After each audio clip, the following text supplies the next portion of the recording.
আসসালামু আলাইকুম। এই আপডেট ফার্মার ব্লকে সবাইকে আবারও স্বাগত। আমরা নতুন পুকুর কেটেছি এবং পুরানো পুকুরের বাঁধ আমরা মেরামত করেছি, সেগুলো আমার ভিডিও আপলোড করা আছে এই চ্যানেলে। কেউ নতুন হয়ে থাকলে অবশ্যই সাবস্ক্রাইব করে বেল আইকনটা বাজিয়ে দেবেন। আর এর মধ্যে আর একটা জিনিস দিতে হবে নতুন পানিতে, সেটা হচ্ছে লবণ, যেটা আমরা খাই। সেই লবণ আপনারা যেরকম পরিমাণ পুকুর সেই রকম পরিমাণে আপনারা লবণ দেবেন। আজকে সেই লবণ আমরা মেশাচ্ছি। চলুন আপনাদের দেখাই কি করে আমরা লবণ মেশাচ্ছি, সেটা আপনাদের দেখাই। চলুন, এই দেখুন, এইগুলো 1 কেজি আছে। এটা আমার 2 বিঘা জলা। এই 2 বিঘা জলাতে আপনারা 40 কেজি লবণের প্যাকেট, মানে 40 কেজি আপনারা দিতে পারেন। এই দেখুন, একটা বালতিতে আমরা একসঙ্গে সব খুলে ভরে দিচ্ছি, ছটাতে সুবিধা হবে।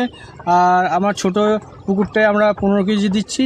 আর আপনারাও এভাবে লবণ পানিতে ছিটিয়ে দেবেন, তাহলে দেখবেন শুদ্ধ হয়ে যাবে পানি। আর তার সঙ্গে চুনটাও দেবেন। আর এরকম নিত্য নতুন ভিডিও পেতে হলে অবশ্যই আমাকে সাবস্ক্রাইব করে দেবেন। আসসালামু আলাইকুম।